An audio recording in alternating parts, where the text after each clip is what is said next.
Good day, everyone. My name is Matt Richardson, and I'm the Director of Intelligence and Investigations with the Anti-Human Trafficking Intelligence Initiative. And I would like to warmly thank each and every one of you for joining us today on our first annual Child Safety Summit. With me today, I am honored to introduce my friend and colleague, Staca Shehan, Vice President of Data and Analytics Services with the National Center of Missing and Exploited Children, or NCMEC. Stacia brings us today expertise and timely tips that all parents and caring adults need to know. Stacia, I'll hand it over to you and allow you to introduce yourself, and we'll get going. Great. Thank you so much, Matt. And thank you all for joining us today to talk about such important topics. As Matt mentioned, I'm a vice president at the National Center for Missing and Exploited Children, where I have worked for the past 23 years. The majority of that time has been spent providing analytical resources on cases involving both missing and exploited children. And today I'm here to share with you some of the trends that we are witnessing and make sure you know about the resources that are available to you. So with that, I'm going to share a PowerPoint and begin. So hopefully you can all see just the introduction screen. But where I want to start is explaining to you who the National Center is and how we got started. So the National Center for Missing and Exploited Children is a nationwide nonprofit, non-governmental organization in the United States, but that provides resources and information globally. We were founded in 1984 by both John and Reve Walsh. You may recognize John Walsh's name from his work with America's Most Wanted and currently with the program called In Pursuit. Both John and Reve faced a horrible tragedy in that they had to experience the abduction and murder of their son, Adam. And what they did was channel that grief and that anger and that frustration into creating a national organization in the United States that has had a global impact on helping to make sure that those things don't happen to other families and to improve child safety around the world. The National Center is congressionally funded in part to operate 15 different programs related to missing and exploited children. I'm not going to be able to cover all of those today, so I encourage everyone afterwards to go to missingkids.org and learn more. We have our headquarters pictured here in Alexandria, Virginia, and we also have regional offices in the states of New York, Florida, and Texas. Simply stated, our mission is to help find missing children, reduce child sexual exploitation, and prevent future victimization. And for today, I'm really going to narrowly focus on those second and third mission statements related to reducing child sexual exploitation and preventing future victimization. Our primary program of work that helps us do this is the Cyber Tip Line. The Cyber Tip Line is a reporting mechanism for possible child sexual exploitation. People that can make reports include teenagers and children, parents, and other loving and trusting adults, as well as teachers, social workers, anyone really in the community, as well as electronic service providers. So those are the companies that we are using every day to communicate online and engage with our family and friends. So it could be social networking sites, it could be email providers, it could be website operators. These groups are able to report to the Cyber Tip Line as well. Reports can be made online with a reporting form at cybertipline.org or calling our 24/7 365 call center at 1-800-THE-LOST. To the right are the forms of child sexual exploitation that the National Center receives reports on. And I'm really going to focus on that third one today, or I'm sorry, the second one today, online enticement of children for sexual acts. So just to give you a little background, when a report is made, this is what happens with the information. So the majority of the reports that we receive are made online at cybertipline.org, where an individual will report something they have either personally experienced or they have witnessed online. They fill out the form and they hit submit. As I mentioned, we have staff available 24/7, 365 that are reviewing each one of these reports and making sure those that have the most imminent danger to a child are handled immediately right away. It doesn't matter if that report is made on a weekday, a weeknight, a weekend. We are always there to receive the information and make sure it gets into the hands of law enforcement. So we prioritize these reports. Priority one, like I said, is imminent harm to a child.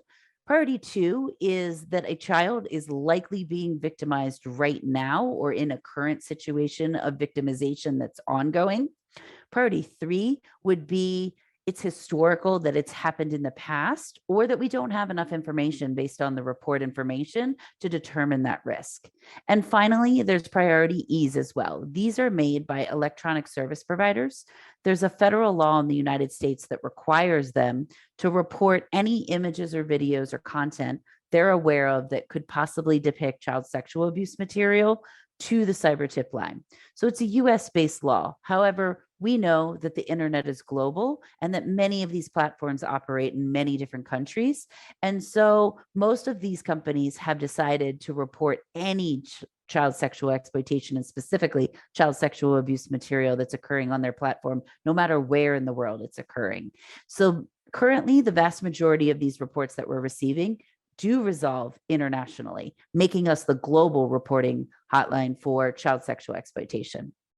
So our role is, once these reports are received, determine where in the world it appears that it's occurring, and also leverage the fact that we're a nonprofit and can engage in partnerships with other action-oriented groups as well as technology companies who want to donate their technology, their data, their tools to the National Center so that we can add information to these reports. Once we have the report completed, it's provided to law enforcement who's been trained in the investigation of child sexual exploitation to determine whether or not they can investigate. To give you a little bit about scope of this issue, I wanted to provide you some numbers from 2019, 2020, and 2021. And you can see by far the vast majority of our reports are related to child sexual abuse material, or what is sometimes known also as child pornography. We received almost 17 million in 2019, 21 million in 2020, and over 29 million reports in 2021. The second highest category, and partially one of the most alarming, is online enticement of children for sexual acts, because as you can see, although the numbers are smaller, it is reflecting a dramatic increase in these reports. So looking at the 2021 data, of the 29 million reports we've received, they included almost 85 million files. And when I say files, I mean images and videos primarily. So as I mentioned, that federal law that requires the reporting of possible child sexual abuse material online, that is heavily influencing, obviously, the fact that we are receiving so many files. Now, as I mentioned, I really want to focus in on online enticement. So I want to talk about what that really means. So primarily, it's an adult or an individual that's communicating with someone they believe to be a child or a teenager via the internet with the intent to commit a sexual offense or abduction. Now, this can take many different formats. It can include sextortion or sexting, as well as the attempt to meet face-to-face to engage in sexual exploitation. This can happen anywhere on the internet. It can be on websites and social media platforms, as well as messaging apps that are only on phones, and also gaming platforms. Now, what's important to know is how are these offenders reaching out to children, and what tech or tactics are they using? So they'll often engage in a sexual conversation. So they will maybe notice things that the child has done online. Is the teen posting pictures of themselves in different activities? Is the teen posting comments on, either maybe Facebook, Instagram? Are they tweeting about certain topics? So then they'll use that information to approach the teenager, express that they have similar likes or interests, and engage in those conversations. And then they'll escalate them in a way that either might appear, romantic, complimenting them on their looks or other things, but then eventually asking for or soliciting sexually explicit images of that teenager. They often, if they're an adult, will pretend to be younger and appear to be the same age as the teenager they're talking to. And sometimes these offenders will even offer things in exchange to get those images and videos of the teenager. Could be a gift card. If they're local, it could be alcohol or drugs. It could also be maybe a wish list of items that the child has created online, or it could also be money, just the transfer of money. There's abilities to do that from all over the world now via alternative payment mechanisms like, Zelle or Venmo, Cash App, etc.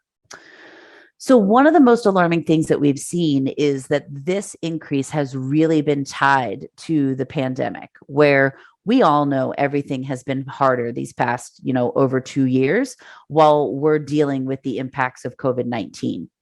We are seeing that not only are companies getting better at detecting this type of crime when it's happening on their platform, which is increasing the numbers, but we are seeing the offenders be very open and honest online, and specifically on the dark web where it's a little more hidden, but publicly posting on the dark web that they are realizing that the pandemic has created more vulnerabilities and they are going to take advantage of them. So you see here on the right are some commentary that we've seen offenders posting, trying to educate each other and share what they've learned. That during this time, they're seeing a lot more teenagers stuck at home. There's a lot more camming going on. That they're seeing that boys are more and more frequently home alone. And that this is kind of a situation where it's summer all year long during the pandemic, because kids are unfortunately, home from school. Parents may not have the ability to be watching them as closely. And teens are bored. You're stuck at home and you're engaging more online than they ever have before. And offenders are noticing this and trying to take advantage about it. So when I mention online enticement having a variety of different aspects to it, I want to be clear that this is complicated. It's not easy to understand, and it's not easy to then respond to, because online enticement could include child sexual abuse material production, which is sometimes referred to as youth generated or self-produced, because teenagers are taking the pictures of themselves. It doesn't mean that then it's the teenager's fault. There's often an adult or another person that is soliciting this and sometimes even threatening that if more content isn't created, there will be consequences. And again, there can be overlap with child sex trafficking, child sexual molestation, and other child sexual exploitation crimes. This is a difficult topic to talk about, and it is hard to learn about, but it's also really important. So one of the subsets of online enticement that I want to talk to you all about today is sexting. Now, sexting is something that is typically occurring between teenagers of a similar age. And sometimes they know each other in person. They haven't just met online. And it involves sending or posting nude or partially nude images. And this is something that's pretty prevalent. Research has suggested that 15% of teens have actually engaged in this behavior, and 27% have received a sext themselves. Now, I'm going to go out on a limb here and guess that the numbers are much higher than that, because it's normal to be hesitant to report that this is happening.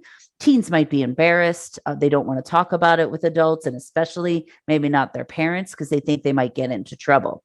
I have noticed that when I'm talking to teens, it's pretty uncommon that either they have not received content like this, or they don't know of someone in their school or in their friend group that has engaged in this type of behavior.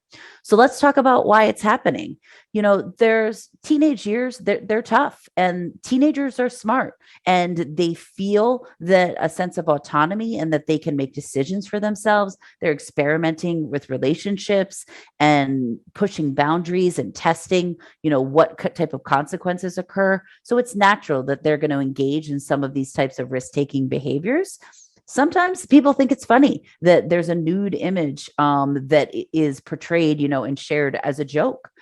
They might be engaging in a romantic relationship where it's someone from school or another school or in the community that they know. And as part of everything being on our phones right now, part of that engagement includes sharing of images of nude or partially nude people that they take of themselves and then share with each other. The unfortunate reality, though, is that this does have consequences. And I wanted to share with you a video that will be available afterwards that you can use to continue this conversation, because that's really important. We want this to be the start of a conversation, not the end of your knowledge that you're gaining related to this topic. So, a video that we have made is called Your Photo Fate. And it talks about this. It's a scenario involving a teenage girl who shares an image of herself with a boy that she believes she's romantically involved with. And, at first she's kind of debating it, but she ends up taking the pictures and sharing them. It's a momentary decision that then in this scenario, these images get shared, not only throughout her school, but throughout her community. And it explains a little bit about how that makes her feel and the consequences of this, and also gives you some options at the end to make sure you know of the resources that if this has happened to you, something can be done about it. Don't feel like you're alone. So, although that video does talk about a female teenager in that scenario, I do want to point out that one of the trends we are noticing that is really growing and concerning is about teen males who are being targeted. So, at this point, usually when I'm talking to teens, and it may be occurring with some of you that have attended today, teens are looking at each other. They might be laughing and thinking of instances when they're aware that sex have been shared throughout, their friends group or school and something like that. But there's often a misunderstanding that it's only images of girls. And so I really want to narrow down on, yes, it is happening to teen girls, but it's also happening to teen boys. And the increase in teen boys is really within the past 6 months, an increase that we're very concerned about, and specifically in the area of sextortion. So sextortion is when a offender online is sexually exploiting the child because they are using tactics of blackmail to either have the teenager create content of themselves or create additional content of themselves. So let's talk about what this really involves. So typically, the offender will approach the teenager on social media, learn about their interests, who their friends are, what they're up to, what their likes and dislikes are, and engage in that conversation. And then once it starts to turn a little bit sexual, or even that rapport has been built, they will also take it from that more public social media platform to a more private one-to-one type platform, similar to some of the platforms that are encrypted and make it a little more difficult for law enforcement to investigate these crimes. So this could be something like WhatsApp or Telegram or Signal, any of those types of platforms where the teen and the offender can be communicating one-to-one. It's a little more hidden and not as public. It also usually has a video chat component so that maybe things can be occurring on video that are happening in real life. So these are the scenarios that we're seeing increase. And here's some more about the tactics. Often the offenders may start out a little, softer with I'll show you images of myself if you show me images of yourself. And maybe it starts out with just a, single body part or partial nudity and things like that, and escalates to more sexual activity that's being captured within images and videos. Like I said earlier, they may offer something in exchange for that, something of value that could be, money, drugs, etc., gifts.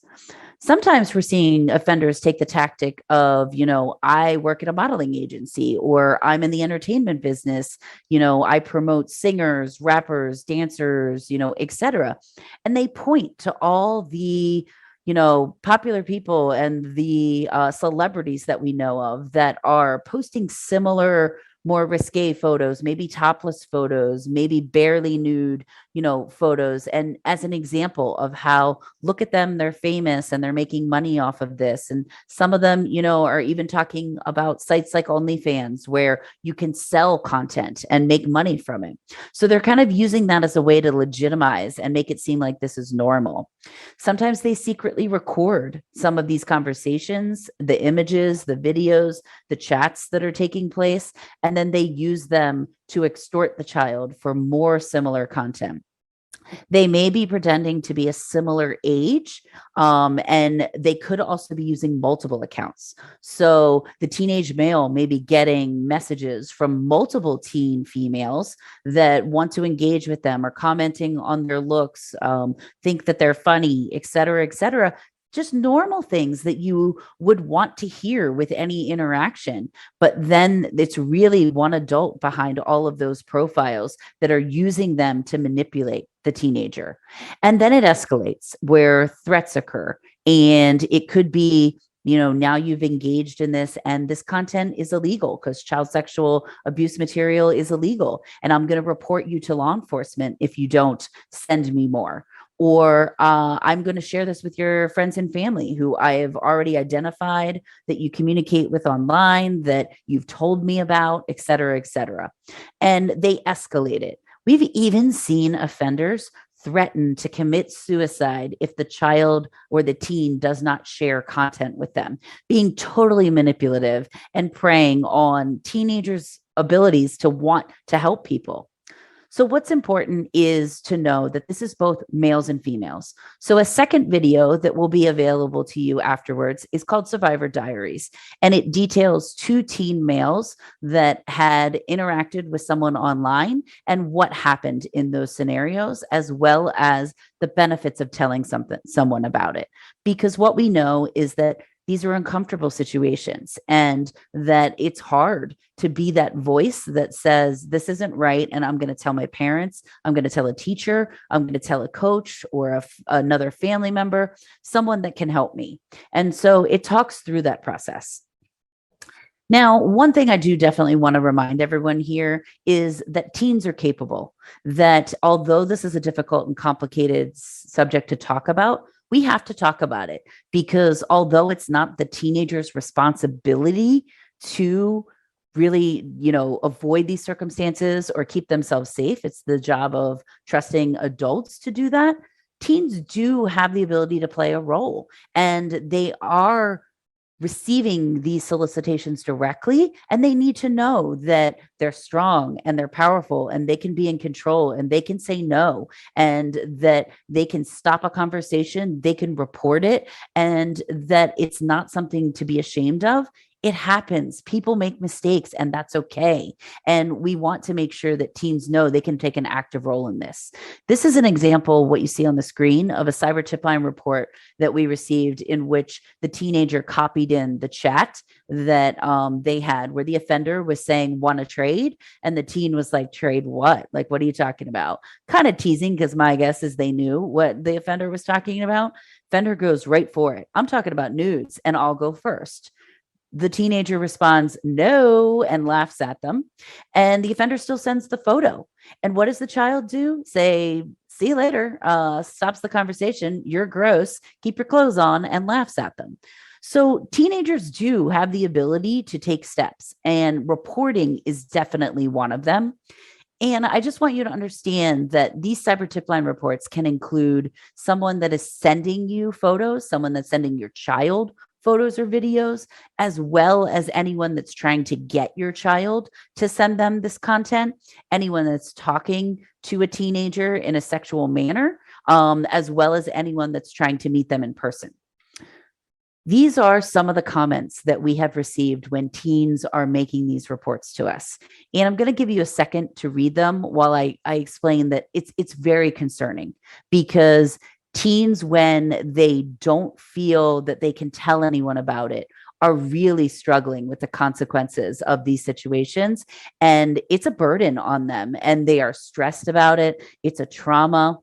And unfortunately, some teens have even resorted to taking their own life. And what I want to make sure is that no teen feels that that is necessary. No teen feels that they're in a situation where taking their own life is the answer, because it's not. And I want you to know there are resources out there to help you. If anyone is telling you and threatening you that these images are out there and you're never going to get them back, that's not true. And I want to go through the resources that can provide you, that can help that, stop that from happening, help them from not recirculating, and help you take control in this situation. So when you make a report to the cyber tip line, it can be the teenager themselves. We've gotten reports from friends of teenagers. It can be parents of teenagers, kids as well, younger kids. Anyone can make these reports. So if there's content that is out there, you make the report at cybertipline.org. We are going to go through a process of reaching out and doing some verification. We have to verify that the person in the images was under the age of 18 at the time they were taken. Once that's done, part of that working relationship we have with the electronic service providers allows us to be trusted reporters to them. So we can use this information to reach out to those online platforms and alert them that this is a child under the age of 18 in this image and request that they take it down. And these takedowns are happening quickly, sometimes within minutes or hours, but definitely we're not talking about days. So in addition to getting those individual images that are reported to us taken down, the company then looks at who might have posted the information or who might have posted the image. And do the company have any information about maybe it's an IP address, maybe it's an email address or other information? And can they report that? And most of them are reporting that back to us because first step is getting the imagery taken down. The second step is finding out who's responsible for posting that image. So once that information gets reported back to us, we can provide it to law enforcement to look into who's posting it, but also we can take the imagery itself that has something, it's called a hash value, but it's also, the best way to explain it is same way your fingerprints are unique to you, a hash value is unique to that image or video. And what it is an algorithm. It's a series of letters and numbers that's unique to that specific photo. And so we will tag that photo, snag that hash value as confirmed child sexual abuse material or exploitative material, and we'll add it to a hash list. The companies that we work with, which are in the thousands, some are obviously very large and well-known, some are much smaller. But regardless, they have agreed to accept our hash list and use that to search their platforms and identify when these images are posted, where they're posted, take them down, and then also block them from being posted again in the future. So it's preventing that additional circulation of that imagery. Now, we know that that's all fine and good, knowing about what we're going to do in the background to help you. But this is a situation where you really want to take control. You're a teenager that this has happened to, and you want to play a role in helping to prevent and get that stuff taken down. So we do have resources for you to learn how to remove explicit content from the following platforms. I encourage you to go to missingkids.org/get help now / is your explicit content out there. It's a little long, but you can also very easily find it on our website at missingkids.org.